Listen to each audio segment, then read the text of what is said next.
For New York Giants general manager Joe Schoen, it was all smiles when he took the job, but might want to buckle up with training camp set to roll around there for the G-men. The rookies boarded earlier this week and the vets later next week on the 26th.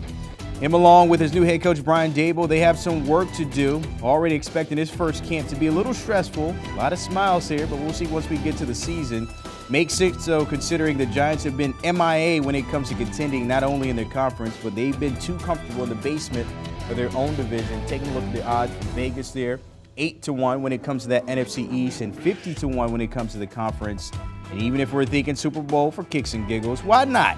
Why not? 100-1 if you're thinking about a trip to Arizona. Good luck with that.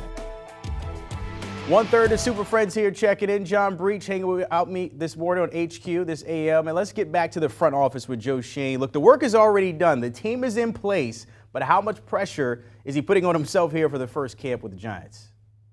Well, I think you look at where he comes from. This is how he just spent the past 4 seasons in Buffalo. See, he has experienced a lot of success. And I'm thinking he probably wants to see that success happen pretty quickly in New York. So I'm guessing that Shane's putting a lot of pressure on himself. Now, the good news for him is that right now, the bar is so low in New York that the definition of success there, I think, will just be if he can win 6 or 7 games, I would have to think most Giants fans would consider the season a success, especially when you have New York coming off that 4-13 season from last year. And you look at what he's done building the roster. I think he's done the best with what has been available to him. This isn't a team that had $70 million in cap space to play with during free agency. They had a pretty solid draft with Kayvon Thibodeau, Evan Neal, 2 of the first top 10 picks there, who both should contribute right away. So I do think this is absolutely a Giants team that will be better than they were last season. And I think that Shane will be happy with the way this year ends. And I won't be surprised if they win 7 or 8 games and maybe double that win total from last year. Let's stay in the division here with the Eagles because they did bring in A.J. Brown to kind of help Jalen Hurts there in Philly, a guy who is a wide receiver one and definitely would demand the ball. Yes or no, we see more of Hurts throwing the ball in 2022 because that hasn't been the case in the past. Yeah, I'm going to have to go with yes here just because they made this huge trade to get A.J. Brown. You don't make a deal like this and then say, you know what, we're going to throw the ball less. Now, the one wrench here that you're kind of throwing into things is that if you're the Eagles and you're coach Nick Sirianni, you're thinking, man, well, we did get to the playoffs last season. A big reason for that was because of our ground game.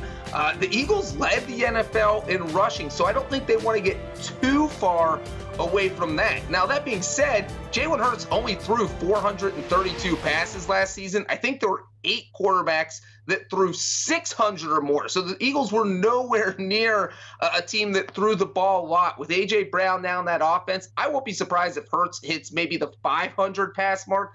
That would kind of put him in the top half of the NFL, but nothing too crazy up in that 600 attempt club.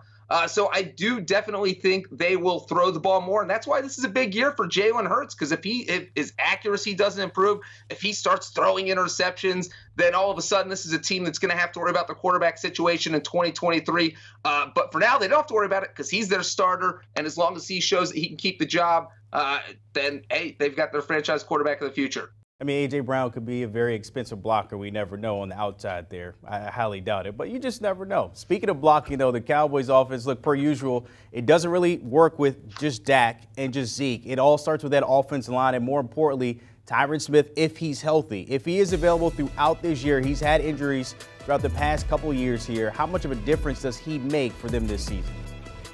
Yeah, first, that's a pretty big if when we're talking about if Tyron Smith can stay healthy. He's absolutely somebody who has struggled to stay healthy over the past few years. He missed 6 games last season. He missed most of the 2020 season with a neck injury. Missed 14 games. And if you look at since 2016, he's missed more than 30 games overall. So he's had a tough time staying on the field. And even if Tyron Smith is healthy, the Cowboys still have some other questions on the offensive line. This is a team that just lost a starting guard and Connor Williams, who left in free agency. This is a team that just lost their other tackle, Lael Collins, who also left in free agency. And so Tyron Smith's health is not the only issue on the offensive line. But when you're trying to work in 2 new starters like the Cowboys are for this upcoming season, having your starting left tackle, your all-pro left tackle out there every game would be a big boost. So I do think if Tyron Smith can stay healthy, the Cowboys can get back to doing what they love best, which I think is giving the ball to Zeke and then letting Dak Prescott sling it once in a while. All right, big problems in Big D with a lot of question marks there for Jerry Jones and his ball club. As always, John Breech, appreciate your time there. The Pick Six podcast. 5 teams, by the way. Speaking of the Cowboys, they break it down. The Cowboys are highlighting one of those 5 teams that may take a step back. Also, Tom Brady and the Bucs. Oh, Ryan Wilson talking all about it. Download and give the guys a follow.